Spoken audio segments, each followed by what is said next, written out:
Magandang tanghali, grade 7. Ayan. May energy pa rin kahit tanghali na. Bago ang lahat, syempre, naaliyahan ko muna kayong tumayo para sa isang panalangin na pangungunahan ni Kim.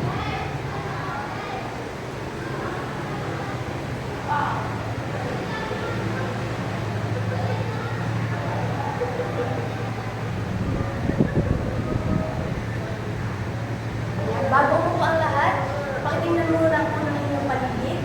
Pakitulog po ng mga basura at ilagay ito sa tamang lalagyan. Pagkatapos, ihalo yung inyong mga upuan at maaari na kayo umuwi. Maliban ba para sa araw na ito? Ayan, mas marami, mas maganda, walang iban para sa araw na ito. Bago lahat, syempre, meron tayong mga panuntunan sa silid na nais kong malaman ninyo. Ang tatandaan ninyong salita ay salitang aklat. Letter A, asikasuhin ang magaling ng gawain. Letter K, kumilos ng maayos sa loob ng klase. Letter L, linisin at panatiling maayos ang silid. Letter A, alalahanin ang respeto sa guro at tumagalan. At letter T, patusin ang mga takdang aralin. Naunawaan ba? Grade 7. Ay, mabuti kong gano'n. Ngayon naman, nagtatako tayo sa ating balik-aral. Para sa ating balik-aral, ano nga ba yung pinag-aralan natin last time? Sige nga, Carla. Ayan, ang pinag-aralan natin nung nakaraan ay tungkol sa Timog Asya. Geografiya ng Timog Asya. At ngayon naman ay may papakita ako sa inyong mga litrato at hulaan ninyo, sasabihin ninyo sa akin kung ano yung mga litratong ito. Ito ang unang litrato. Ano kaya ito? Angela. Tama po. Ito po ang kabundukan ng Himalayas. Sunod na litrato. Maaari mo bang subukan, Jimaya? Ayan. Tama. Yan ang Deccan Plateau. At ang huling litrato natin. Ano ito? Katagalan na ito na may kulay pula. Nasa taas na bahagi lang ng Indian Ocean. Ayan, ito ang Arabian Sea. Mukhang tatandaan pa yung mga pinag-aralan ng mga anak. At para sa huling tanong, bakit mahalaga na igalang ang pangalagaan ng mga ilog gaya ng Ganges at ilog ng Brahmaputra? Tayo ng isang pagtataya. Pakikuha po ng inyong kwaderno sa Araling Panlipunan. Kada isang number po ay sasagutin natin para alam natin kung tama kayo o mali. Pangkatang gawain. Ang pamagat ng ating pangkatang gawain ay Titik Likod Asya Edition. Ano nga ba ang inyong gagawin? Ito ang panupo, italics. Una ay hahatiin ko kayo sa dalawang grupo. Ito ang group 1 at ito ang group 2. Sunod naman ang bawat pangkat ay pipila kayo ng patalikod. Ayan, pila po tayo. At talikod po ang lahat. Ngayon naman, ay dito sa nasa unahan, ay may ipapakita akong salita na inyong bubuuin. Ano po ang gagawin ninyo? Ang gagawin po ninyo, mula dun sa nasa una, ay isusulat po nila sa likod nung kanilang kaklase yung salita. Or pwedeng, nasa diskarte nyo, pwedeng by letter or dalawang letter. Ang gagamitin po ninyo ay kamay lamang po ninyo. Huwag nyo susulatan ng inyong mga damit. Nakukuha po ba kung anong anong gagawin? Yan, para dun sa mga nasa huli na linya, ito ang inyong illustration board. Kapag nabuo na ang salita, ay sisigaw kayo ng Asya na. Yan. Wala pong haharap ha. Ito lang po nadala sa unahan. Yan, ito ang salita ang bubuuin. Ang group 1. Ang ating salita ay Soviet Asia. Mamaya ay magdadaanan natin yung salita na yan, kaya huwag ninyo nakalimutan. Naging masaya ba ang inyong mga gawain? Nabuhayan ba ng dugo? Nawala ba ang mga antok sa katawan? Ayan, ngayon ay umupo na kayo ng tahimik sa inyong mga upuan. At para mas malinawan naman kayo sa ating sunod na tatalakayin, ay meron ulit tayo isang activity. Ang pamagat nito ay itlog-itlog na basag.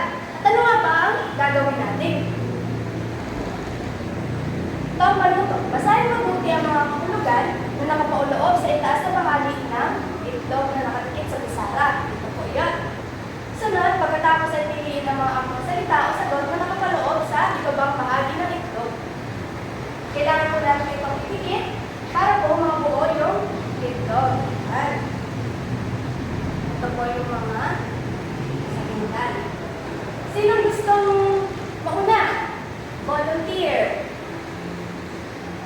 Ayan. Sige nga, Clarence. Anong iyong pipiliin? Ito. Yung katanungan ay agham na nag-aaral tungkol sa pisikal na katangian ng daigdig at kung paano ito nakikipag-ugnayan sa mga tao. Hindi ka nito na iyong kasagutan. Agham na nag-aaral tungkol sa pisikal na katangian ng daigdig at kung paano ito nakikipag-ugnayan sa mga tao. Yan, alin ang iyong kasagutan? Ito. Okay, sa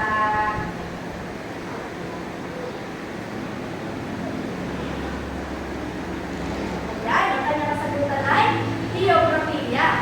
Tama kaya ang sagot ni Clarence? Ayan, bigyan siya ng ang galing-galing clap. 1, 2, 3, go! 1, 2, 3, 1, 2, 3, ang galing-galing! Sunod, sino gusto sumubok ulit? Tama na ito ay geografiya sa Hilagang Asya. At syempre, meron tayong mga layunin na kailangan natin makamit pagkatapos ng ating aralin. Ayan, ito ang ating mga layunin. Sa totoo ngayon ay papaliwanag ang mga pangunahing ng lupa, ang tubig, klima at likas na yaman ng Hilagang Asya at ang epekto nito sa kabuhayan at kultura ng mga tao. Sunod, makikilalahok sa talakayan. At ang muli ay nakakabuo ng isang slogan tungkol sa kahalagahan ng likas na yaman ng Hilagang Asya. Malinaw ba ang ating mga layunin? Ayan. Ngayon ay tumingin kayo sa unahan. Ano napapansin mo sa larawan? Ano ang masasabi ninyo sa larawan? Sige nga, Kia. Ayan, may mga disyerto. May disyerto, may bundok, at mayroong mga anyong tubig. Ngayon ay umayos kayo ng upo. Kailangan natin gamitin ang ating imahinasyon. Wala tayo sa classroom ngayon. Dadalhin ko kayo sa Hilagang Asya. Tumingin kayo sa unahan at i-imagine nyo na kayo yung tauhan bilang ang Asya ay yung desyerto. Unang-unang diyan ay ang Karakum Desert. Sumasaklaw ito sa 80 to 90% ng kabuuang Turkmenistan. Ibig sabihin, sobrang lawak po kasi yung natitirang percentage, ayun yung tinitirhan. Yun yung hindi Karakum Desert. Saan matatagpuan? Silangang bahagi ng Caspian Sea, Hilaga ng Aral Sea at Amu Darya River sa Hilaga. Nasa pagitan ito ng dalawang ilog. Ibig sabihin, yung Amu Darya kasi, ito ay nasa may bandang ibaba at yung Sir Darya ay nasa bandang Hilaga. Ibig sabihin, itong pagitan na ito, yan yung Karakum Desert. Yung oasis, yun yung may parte sa desyerto na may tubig, pinagkukunan nila ng tubig. Siyempre, kapag may tubig sa desyerto, mas madali yung pamumuhay. Kasi may napagkukunan kayo ng tubig. Sobrang init, may napagkukunan kayo ng tubig. Mas nakakatulong yung oasis. Sa Chinese na nangahulugang Celestial Mountains. At dito sa Tianshan Mountain, syempre mga kabundukan siya. Meron siyang dalawang pinakamatataas na bundok o peak ang tawag. Dalawang pinakamataas. Ano mga ba ito? Ito ang Kantangir Peak at ang Jengish Chokosu Peak. Ayan yung dalawang pinakamatataas. Kapag tinignan nyo yung Tianshan Mountains, kung may nakita kayong ito ang pinakamataas, ito ang padalo sa pinakamataas, nako, alam ko na to. Ito ang Kantangir Peak. Pwede rin natin tawagin Victory Peak. Talaga na malamig at saka mainit. Katulad po ng ibang mga, bukod sa Siberia, bukod sa mga bansa bukod sa Siberia ay talagang may mga maiinit na panahon. Kasi malayo sila sa karagatan. Ang pinakamalapit na karagatan ay ang Indian Ocean. Ayan. Kasi nga malayo sila sa karagatan, may mga bundok din na humaharang sa mga hangin. Kaya tuyong-tuyo yung kanilang panahon dito. Nakukuha ba? Imagine niyo, may electric fan. Ayun yung dagat, yun yung hangin. Tapos kayo yung ibang bansa sa Hilagang Asya. Tapos dito sa pagitan nyo, may isa pang tao. Yun yung mga kabundukan. Kaya sobrang init, may nakaharang dun sa hangin. Tandaan ninyo, class, yung mga likas na lang, mayaman na yan, parang pag-ibig lang yan. Huwag nyo nga abusuhin at baka yan ay biglang mawala na lamang. Kailangan alagaan, kailangan hindi abusuhin para nandyan lang siya. Nauunawaan? Nakukuha? Ayan. Ngayon naman ay magkakaroon na tayo ng pagtatayan.